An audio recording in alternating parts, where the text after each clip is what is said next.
Salve, salve, galera. Muito boa tarde. Aqui fala Júnior. Isso aqui é para mais um Siglocast, podcast por dentro de tudo que acontece no mercado financeiro.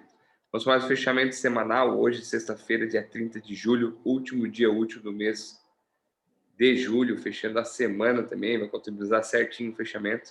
E hoje a gente está com um quadro aí. Nosso quadro não é de reserva, cara. Todo mundo é titular.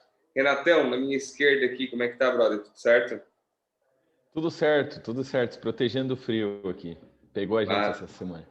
Pai, nem me fala, tá aquecedor aqui. O Everton, ó, eu tô de aquecedor na sala, tá assim, o Everton tá na outra sem aquecedor. Como é que tá a diferença? Só tem o aquecedor, tá ligado? Quanto mais pro sul, pior, né, velho? Fala, Everton, como é que tá aí na tua sala, brother? Dá pra sobreviver? Me dei mal aqui nessa logística, mas tá tranquilo. Vamos lá que vai dar certo. Prazer estar aqui de novo com todos vocês aí pra gente ter essa resenha boa aí, deixar o pessoal por dentro de tudo que rolou essa semana no mercado.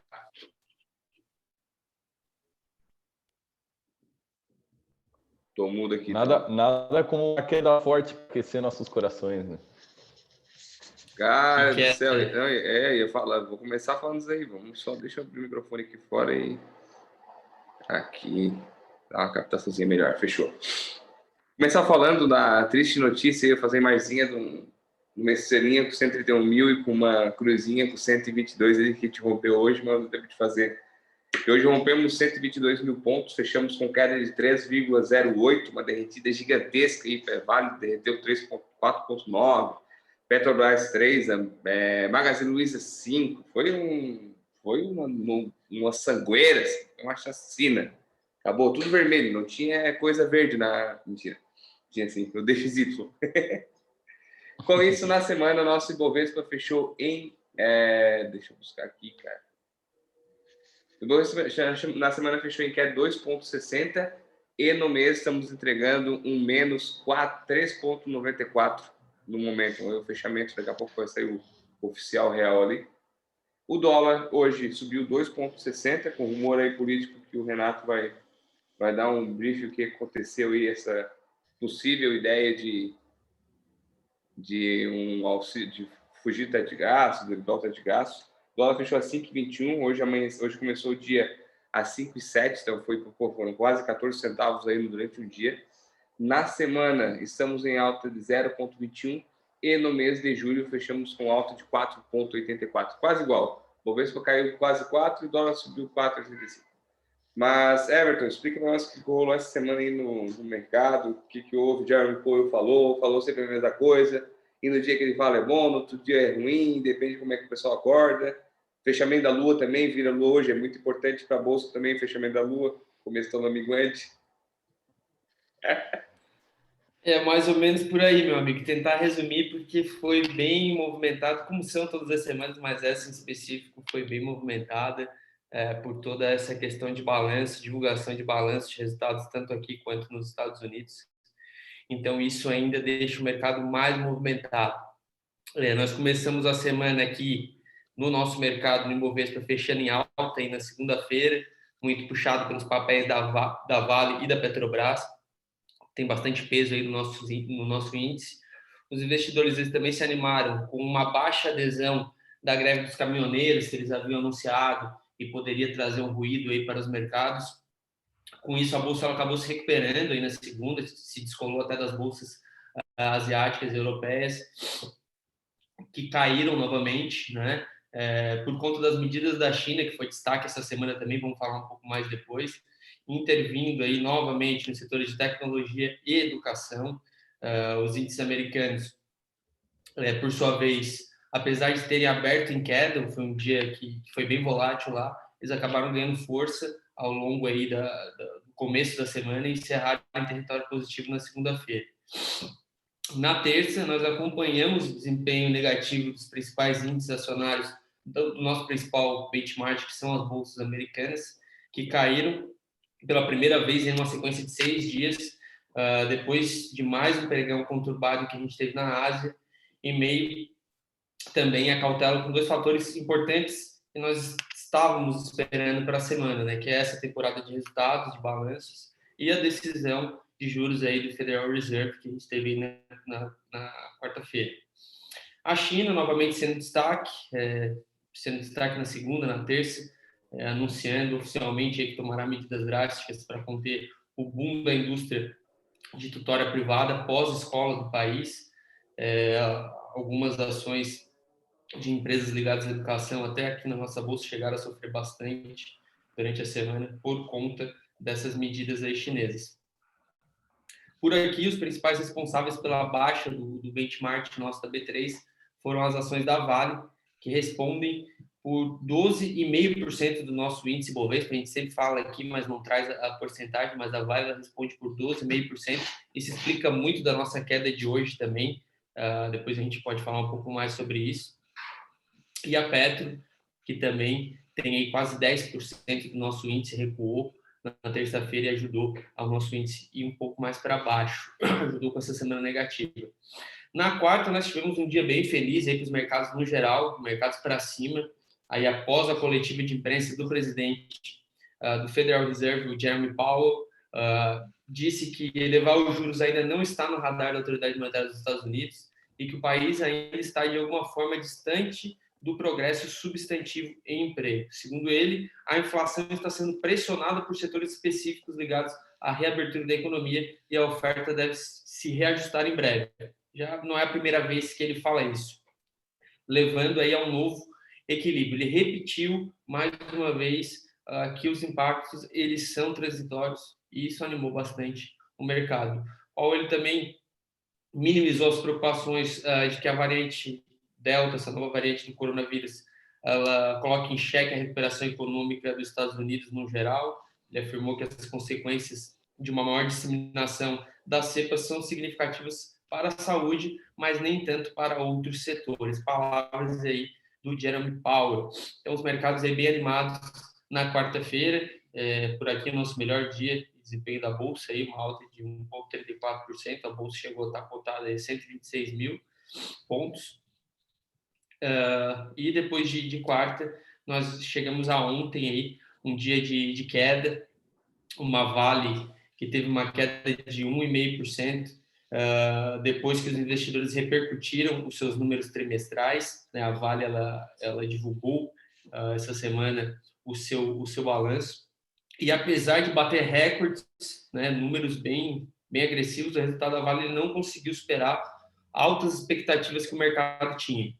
O lucro antes de juros, impostos, depreciações e amortizações, na sigla que a gente conhece muito aqui no mercado financeiro, o EBITDA, ajustado pro forma, ficou abaixo do esperado, mesmo tendo atingido o impressionante valor de 11,2 bilhões. A alta ela foi de 33% na comparação trimestral, mas ela ficou ainda 3,5% abaixo do esperado pela XP, 5,5% abaixo do esperado pelo consenso da Bloomberg, e o número também foi 2% abaixo da projeção do Credit Suisse. Então, números bem expressivos, mas que ainda assim vieram um pouco abaixo do que o mercado estava esperando.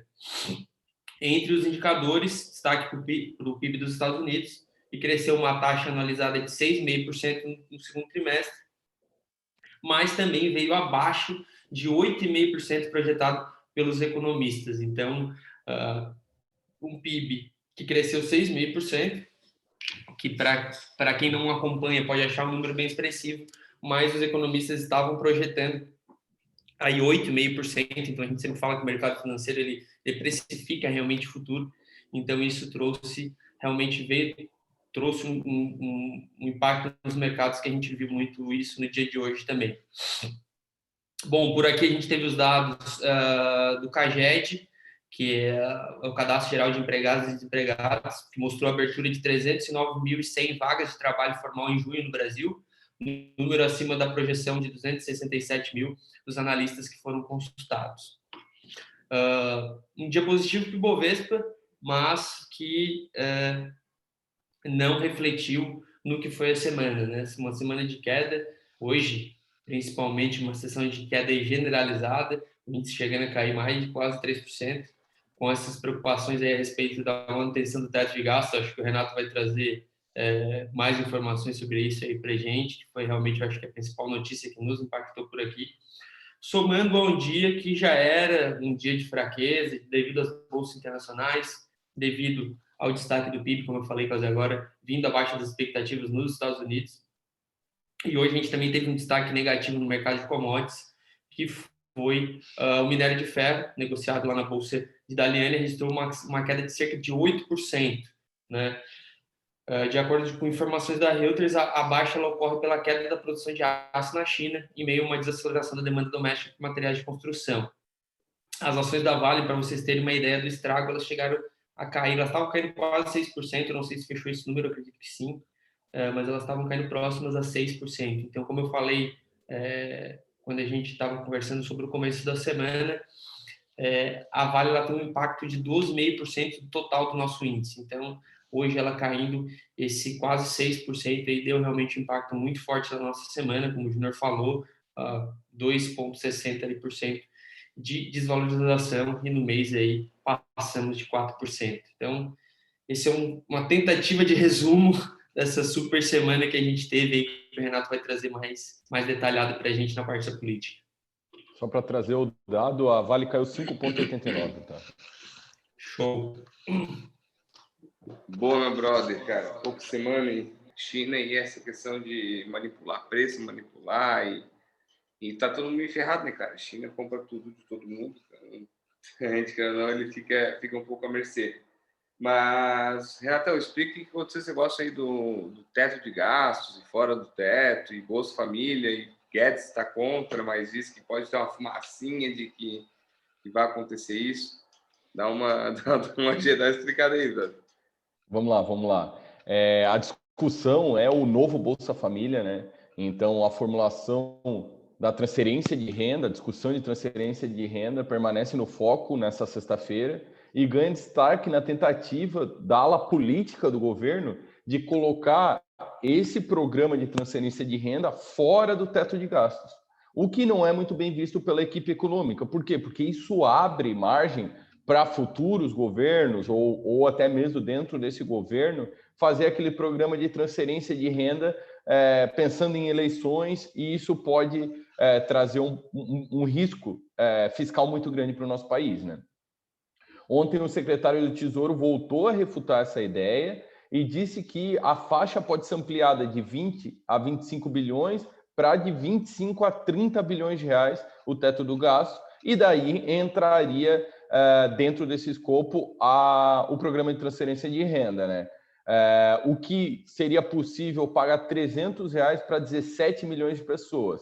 Então, subindo esse teto do gasto aí, né, ganhando um pouquinho mais do cheque especial do Brasil aí, a gente poderia colocar esse programa de transferência de pé por mais tempo, ajudando em R$300 para 17 milhões de pessoas, né? Então, a grande preocupação é colocar esse programa fora desse teto, da discussão do teto de gasto, o que abriria a margem para o governo gastar mais. Isso não é bem visto no mercado, obviamente, né? Falando um pouquinho da reforma tributária, né? O relator Celso Sabino pretende reincluir o texto de previsão de tributação de recursos de pessoas físicas em paraíso fiscal, né? O governo está bem de olho nisso aí, não somente no Brasil, mas é uma discussão do mundo como um todo, né? E ele também detalhou o sistema de gatilho que pretende adotar para evitar queda de receita de estados e municípios nessa reforma da Previdência, né? Condicionando a redução de alíquota de RPJ a um aumento de arrecadação, aquela conta, né, que o Paulo Guedes pretende diminuir o imposto de renda na pessoa jurídica para, inclusive, ter a possibilidade de taxar dividendos, né? O relator Celso Sabino deixou em pauta que é importante que tenha um aumento de arrecadação para não penalizar estados e municípios, né?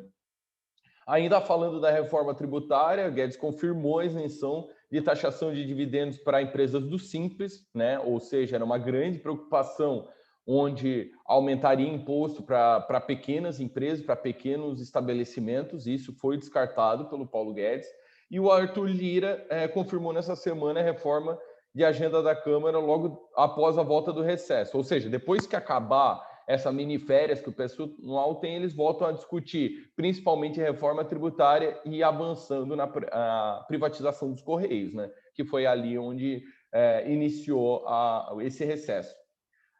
com o ambiente do Senado um pouco mais controlado, né, que ficou bem conturbado, principalmente por conta da CPI, Rodrigo Pacheco continua mandando sinais e pretende fazer andar a reforma de tributação sobre o consumo. Essa parte da reforma, principalmente, é muito importante, porque é nela que impacta diretamente as famílias de menor renda, né? A tributação no consumo anda muito contra essas famílias, né? E acaba tendo uma inflação que pesa no bolso desse pessoal, né?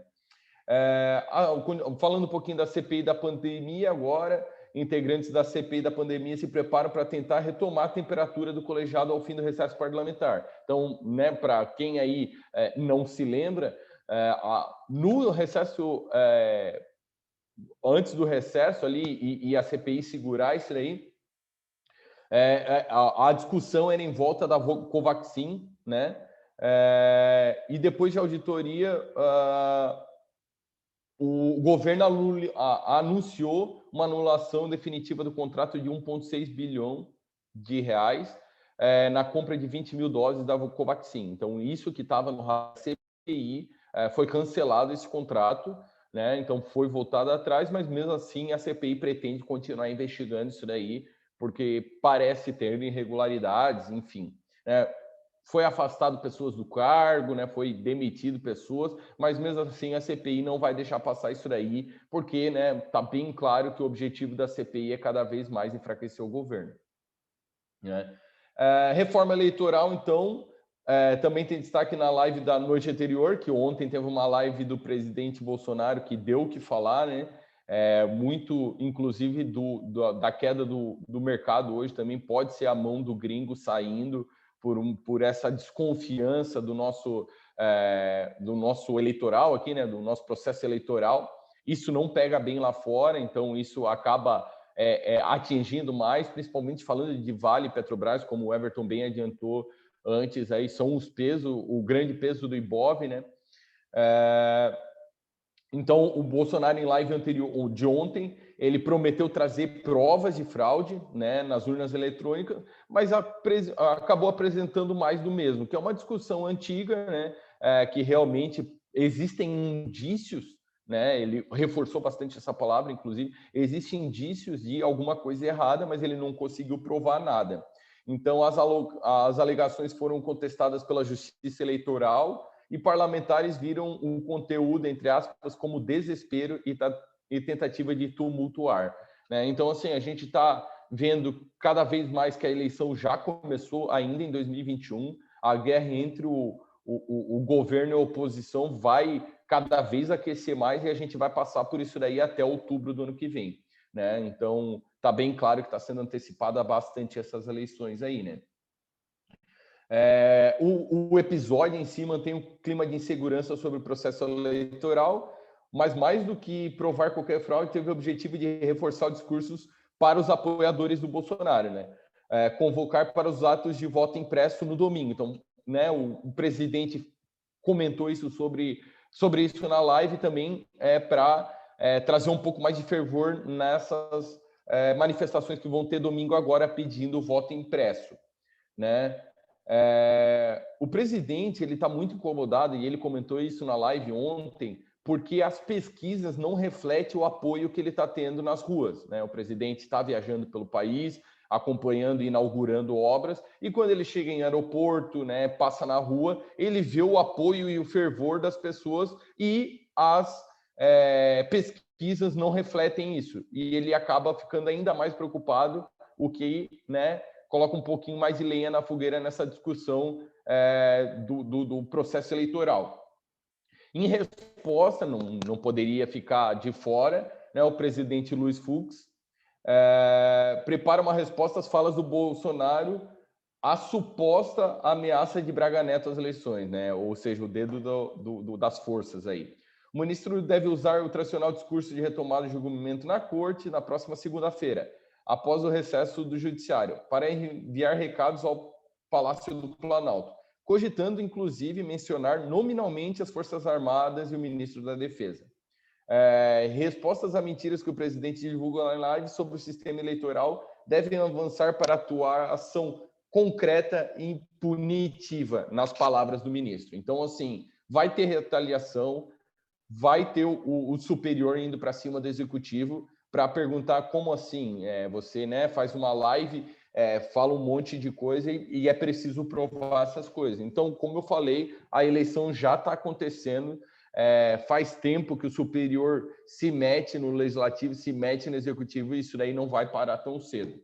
Para fechar, aquela discussão legal e saudável sobre o fundão eleitoral, né, que vem se arrastando aí há algum tempo. O presidente já deixou claro que vai vetar, não se sabe o quanto, mas uma notícia muito legal, desculpa, que a área de orçamento da Câmara apontou que o piso do fundão são 800 milhões de reais. Então, o que significa isso? O Bolsonaro comentou que ele não poderia fazer um veto muito grande ou vetar totalmente esse aumento do fundo eleitoral, porque ele pode incorrer em crime fiscal e ser impeachmentado por isso, né? Já a área de orçamento da Câmara desmentiu ele, falando que até 800 milhões ele tem que manter, obviamente por lei, e o resto ele pode vetar. Então vai começar essa discussão em cima do fundo eleitoral e que, por outro lado, o Centrão que confirmou a aproximação do governo nessa semana com o Ciro Nogueira assumindo a Casa Civil, articula mais verbas para a eleição do ano que vem. Então, tem a aproximação do Executivo com o Centrão, né? E o Bolsonaro não pode vetar totalmente isso aí, porque ele vai ficar mal com o Centrão, e o trabalho do Centrão vai ser para conseguir mais verbas ainda para a eleição do ano que vem. Até parece piada, mas é isso que está desenhado aí para os próximos capítulos na parte política, né? Então, a gente tem muita coisa para avaliar. Como eu falei, as eleições já foram antecipadas, a gente já está em período eleitoral, vai ser porradaria daqui até o ano que vem, a gente vai ver muita volatilidade, mas ainda, por hora, a bolsa é para cima, né? A gente sabe que os múltiplos estão muito longe do que realmente a gente deveria estar, e tem muitos setores atrasados, como o próprio setor financeiro está atrasado na bolsa. Então, a gente continua confiante naqueles 145 mil pontos ao final do ano.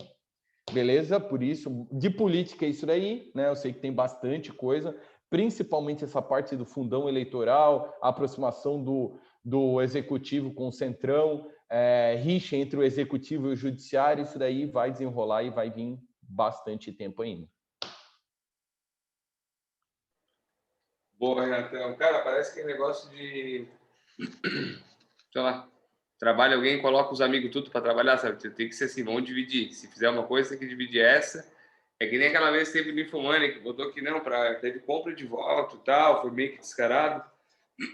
Algo que não era para ser comum e a gente já está acostumado, né? Então Cara, é incrível, assim, esse negócio de eleição fraudada, cara, a gente fala isso desde o começo, a gente, né? Existem rumores, né, disso daí desde que foi implantada a urna eletrônica, desde o primeiro dia.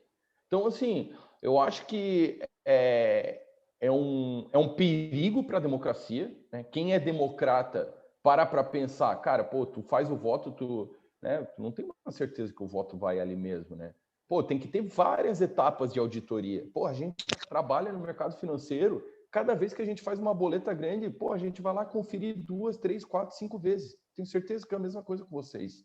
Então, assim, por que não pode ter, né, na hora de imprimir ali, né, tu vê o voto que está saindo, ter mais uma contagem de voto ali, ter uma contagem de voto antes de transportar, ter uma contagem de voto lá quando chegar. Pô, várias etapas, várias auditorias, por que não? Isso é positivo para a democracia. E quando a gente vê lá, pô, presidente do Superior, presidente do TSE, saindo correndo para falar, Bolsonaro está falando é tudo mentira, isso daí não tem, é super confiável. Pô, eu como um democrata que sou, no mínimo eu fico com uma pulga atrás da orelha, sabe? No mínimo. Porque, pô, tu compra um chiclete na esquina, tu tem nota fiscal. E por que no voto não pode ter? Não é uma questão assim de tipo, não, deixa, faz, é legal para a democracia. Não, não pode ter. Eu, no mínimo, fico desconfiado com isso, sabe? Mas como que não soa bem lá fora essa discussão, não soa. Isso com certeza. E aí já bolsa antecipa, né, cara? Então a gente está vendo um pouquinho da prévia do que vai acontecer no que vem. Isso que eles começaram nem a abrir a boca ainda para discursar e sair na rua, e daqui a pouco, tá, sei lá, uma facada, quem sabe, como teve a última eleição que mudou completamente. Então, como você falou, ano que vem vai ser um ano de problemas só para nós. Esse é o grande problema.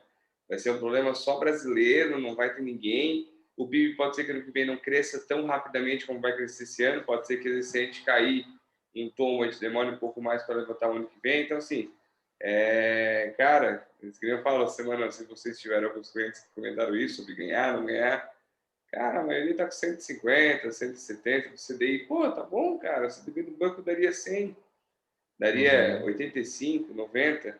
Ah, mas é pouquinho, cara. A Cal que não pode deixar de fora, né, Júnior? É um negócio que, como vocês sabem, né, eu falo muito internamente isso daí, tem que ter ativo internacional e tem que ter o dólar na carteira. Todo mundo, desde o cliente em formação de patrimônio, ali guardando o dinheirinho, até o cliente que vive de, né, preservação de capital, vive de renda e tudo mais. Tem que ter, tem que ter. Então, muitas vezes a gente vê um cenário positivo aí, o dólar caindo, vindo para 4,90, como a gente viu aí há 45 dias atrás, 50 dias atrás. O pessoal, agora não precisa ter dólar, né? Porque caiu. Agora é o momento de fazer posição em dólar quando cai, entendeu? Tem que ter, os Estados Unidos não vai crescer tanto como crescer. Cara, mas não tem um problema institucional que a gente tem aqui. Essa que é a verdade, entendeu? Então, Cara, assim, tem que ter posição offshore. Cara, o grande problema é que as pessoas hoje estão um pouco mais antecipadas, querem pular alguns passos, algumas etapas da vida. Então, assim, cara, se tu tiver um juro real de 5% ao ano durante 20 anos, cara, teu patrimônio, e aporte recorrente, teu patrimônio vai multiplicar algumas vezes. Então, assim, é ter essa paciência, cara. Ah, o mercado tá caindo, cara. Eu queria falar, pode... O ano, vamos botar como dias úteis, 252 dias úteis, quase praticamente o mesmo número de pregões que tem na Bolsa. Cara, se ficar até o 251 negativo, no último dia estourar uma posição e deixar positiva, entendeu? Só tá morto quem peleia, cara.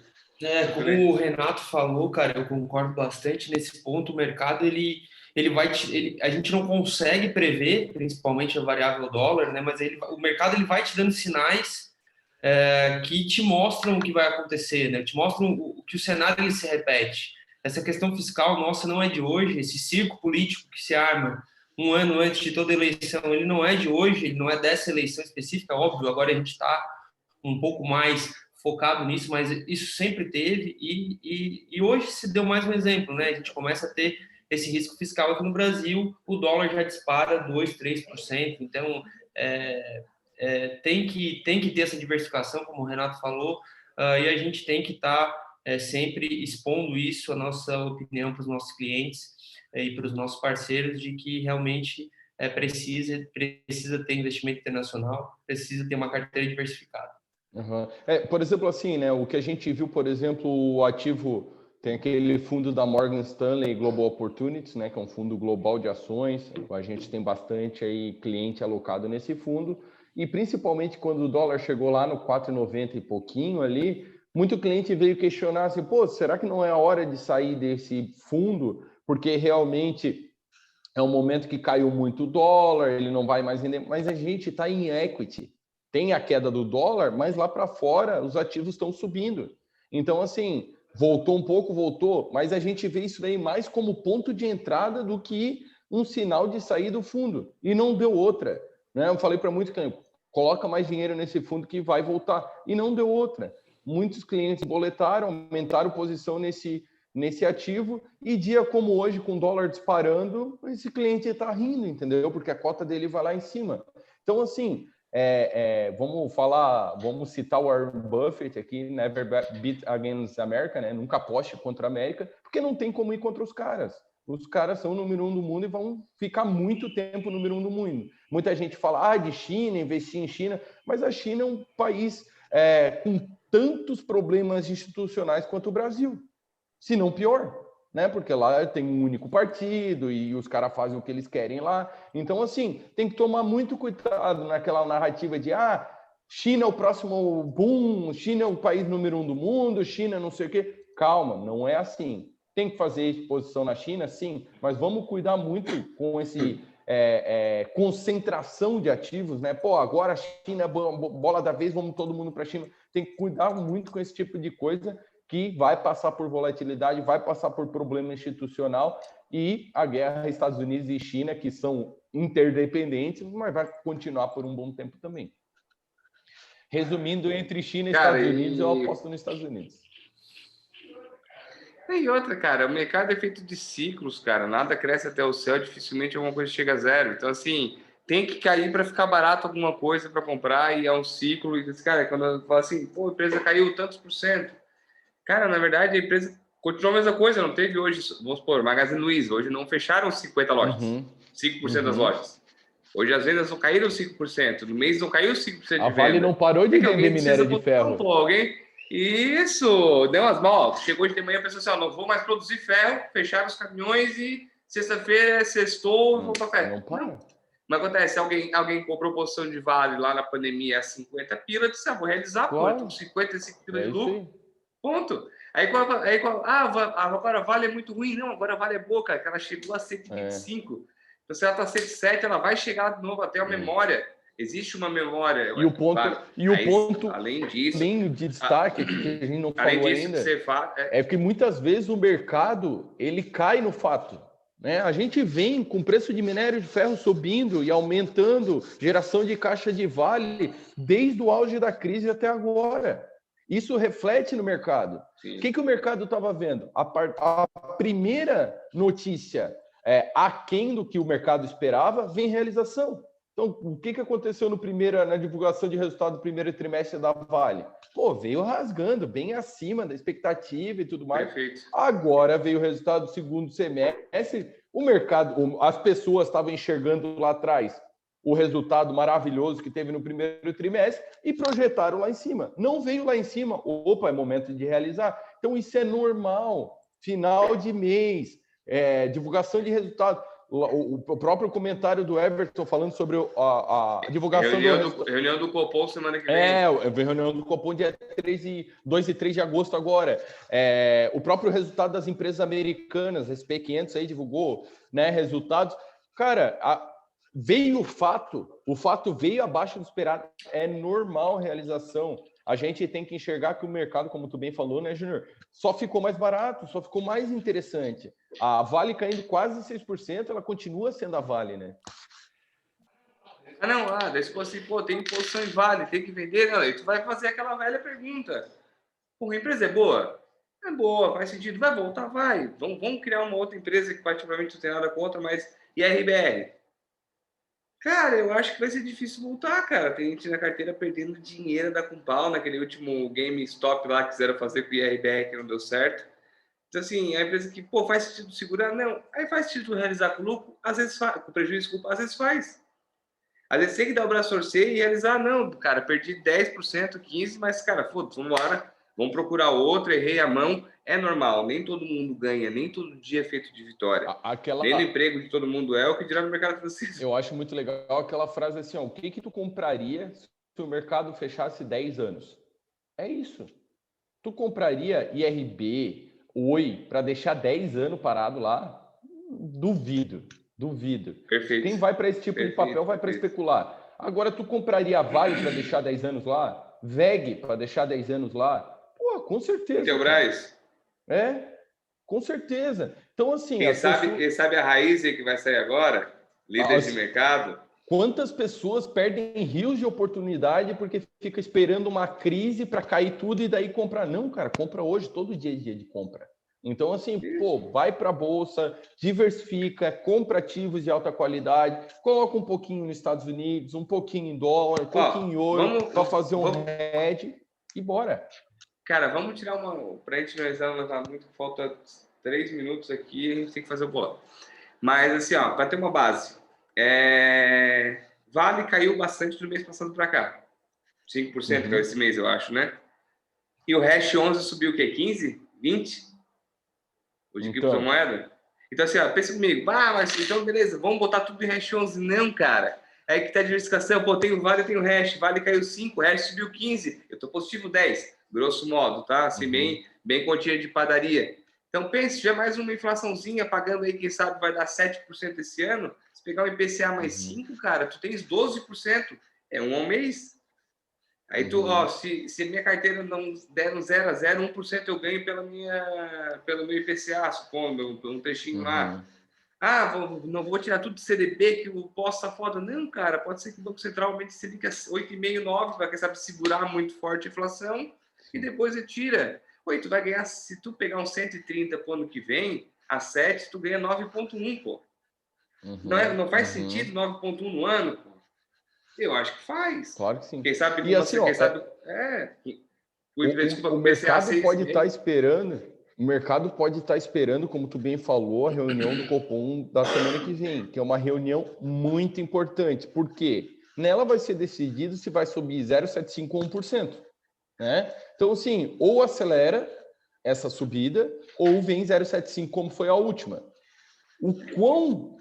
O valor, né, que o Banco Central vai decidir via Copom, vai dar o ritmo dos próximos. Então, assim, se subiu 1%, talvez a taxa de juros fique um pouquinho menor lá no final do ciclo. Se subir 0,75, talvez tenha que expandir um pouco mais o ciclo de alta. Então, assim, essa decisão da semana que vem é muito importante e a gente vai ficar ligado nisso aí. Quase não deixamos o Everton falar, hein, Júnior? Depois ele vai cobrar em off nós aí. Não, cara, perfeito. Hoje eu tô só de ouvinte. Eu tô só de ouvinte nessa aula aí de vocês, mas concordo gênero, número e grau, principalmente na questão da volatilidade. Dando um exemplo ali só para complementar o que vocês já falaram, mas a gente está falando de Vale, de minério. Pô, o minério ele chegou a sair de 85 para 230 dólares em menos de um ano. Então, pô, é normal cair 10% num dia, um ativo que tem uma variação dessa no espaço de um ano, mas o investidor que está entrando, principalmente, e os investidores também que não têm muita informação, eles acabam caindo nessa armadilha e ficam desesperados, né? Principalmente aqui no nosso mercado. Eu tenho certeza que tem muito player grande comprando mais Vale hoje. Teve muito player grande comprando mais Vale hoje. Cara, quer jogar segundo... Ó, vamos fazer o seguinte, faz 2 bolões agora, tá? Vou puxar aqui. Eu nem vou falar semana passada que foi uma vergonha, né? Porque ninguém acertou. Todo mundo é bem otimista aqui. Foi uma derrotada. Ó, eu 128, Eber 129, Jean 127,5. Tomaram tudo no coisa. Vamos para a semana que vem. Ó, eu vou jogar cavalo e vai subir na segunda-feira 3,5, tá? Olha, 3,5 pensando assim que o minério de ferro vai ficar na dele. Não vai dar até aquele... porque minha call spread em Vale tem que dar certo.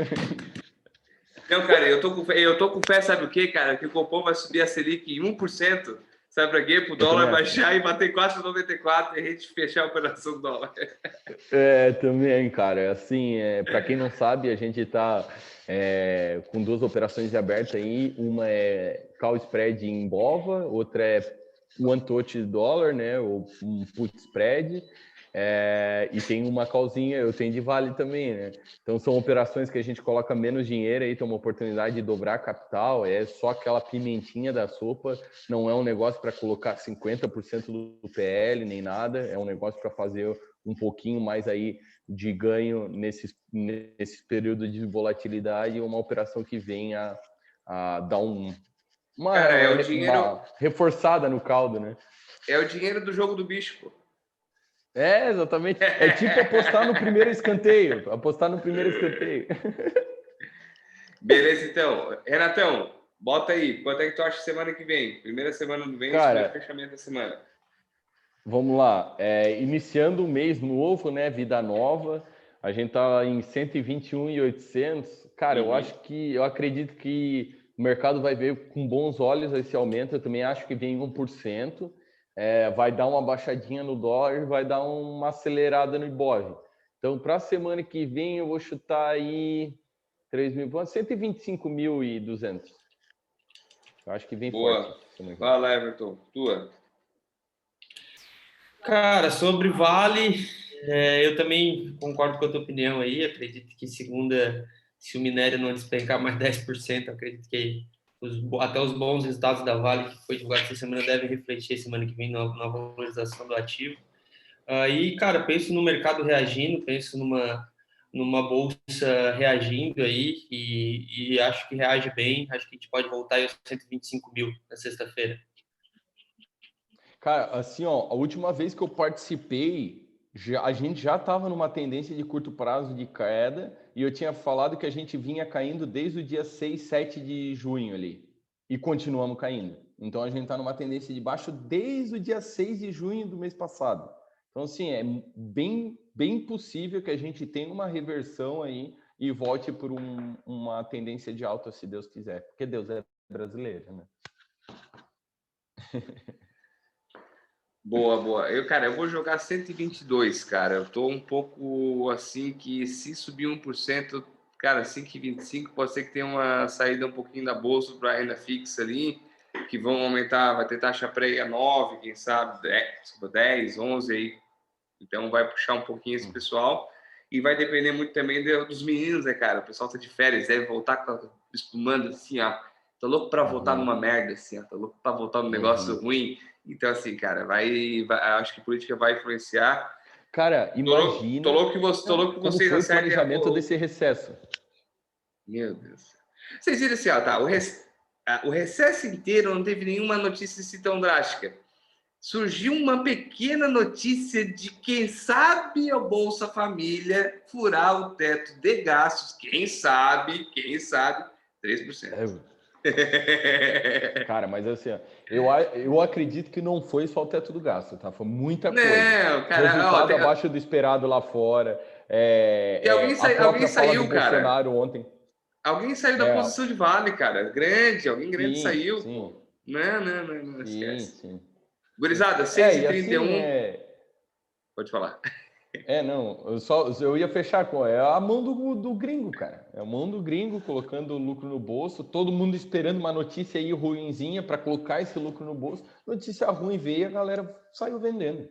Não, e pensa o seguinte, né? Só para a gente analisar, se fosse tão fácil assim comprar e esquecer e de vez em quando realizar, a gente não tinha profissão, né?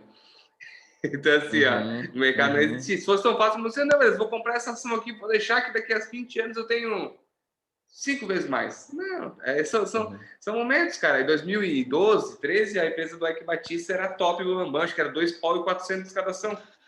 Hoje não virou em nada. Então, assim, é legal a gente entender e verificar os momentos de mercado. Que chegou um preço, cara, não se apega, cara. Não é. Eu sei que a gente tem que ter esse apego quando a gente compra, pensando numa empresa que a gente consuma, que a gente sabe que o pessoal está consumindo. Mas assim, na hora de chegar e se desfazer, cara, é que nem o nosso negócio. Não vai tocar um negócio teu, tua loja, comércio, o que tiver, até o final, até não tiver mais nada. Se tivesse, não, vai por uma recuperação judicial, vai. Então, assim, é a mesma coisa como se, cara, o que tu vai fazer? Vou vender. Cara, não dá mais. É isso. E assim, tem muita coisa que ainda vai ser desenvolvida, né, Júnior? Tipo aqueles ETF que eu mandei no grupo, perguntei para o Everton ali hoje, ETF de desenvolvimento de biotecnologia. Cara, daqui a 5, 10, 15 anos vai ter empresa que a gente nem sabe que existe ainda. Não, assim, daqui a pouco de clone, cara. Vai ter muita oportunidade ainda, cara. Vai ter muita coisa no mercado financeiro. E, assim, tem que estar no mercado para farejar essas oportunidades, cara. Então, assim, todo dia é dia de ganho, todo dia é dia de compra. E quem foca no longo prazo é quem vai aposentar mais cedo. Fica a dica aí. Perfeito, cara. Valeu, gurizada. Obrigado. Bom final de semana.